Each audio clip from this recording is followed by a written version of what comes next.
dream he was just a frozen dessert at McDonald's, and a few things were certain. George Michael was straight.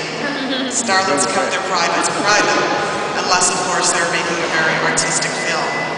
And most important, you knew exactly who your friends were. These days, nothing is quite the same. George got caught one-handed in a public bathroom.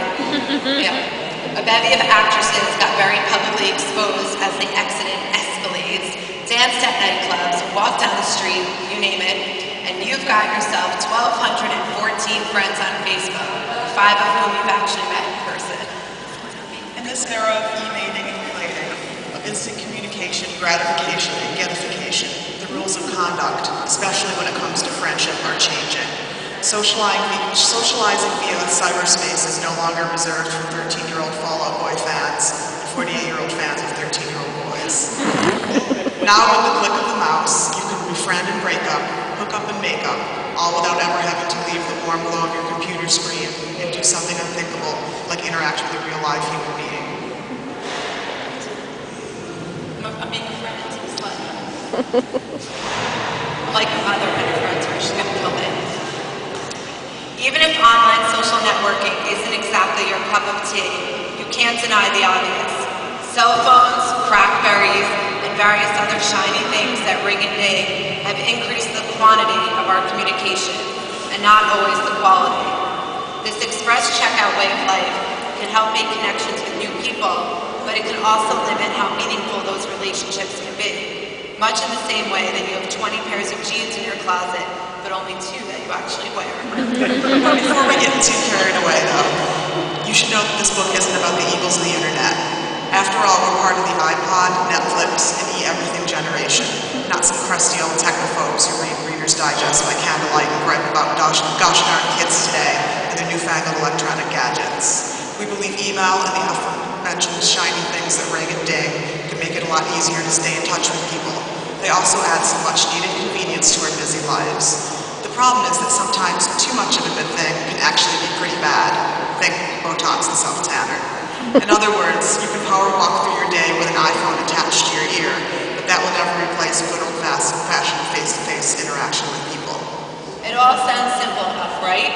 When it comes to friendship, you get what you give and have to get away from your computer if you want to make real-life connections.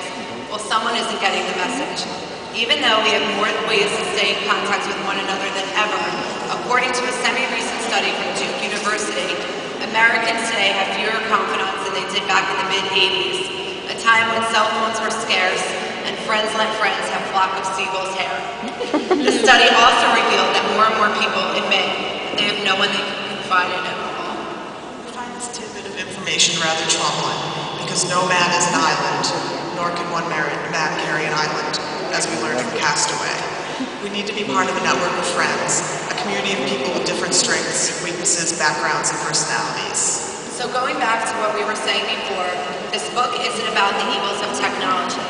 Rather, it's a look at the modern state of our comrades and confidants during the time of a friendship crisis, a time when we are more connected to the rest of the world than ever, yet increasingly detached from one another. This book is also an honest look at the rules and etiquette of friendship, covering everything from becoming a better friend and adding new people to your social circle to dealing with frenemies and surviving friendship breakups. So that's a little bit from our introduction. And then we go through, we give different friendship commandments. I love that, the 10 commandments of friendship. The friend commandments. Yes, the friend commandments we give. And then throughout the book, we identify different parts of different kinds of friends and frenemies. Friends are nice, the frenemies are more fun. So if you want, we could read a little bit about the frenemies, and then if you have a question, That sounds good. So we could talk about the frenemies' favorite sayings, and these are the things that people say to you and that just drive you nuts. Okay, so it's not me, it's you, the frenemies' favorite sayings. You look tired. I'm sorry you feel that way.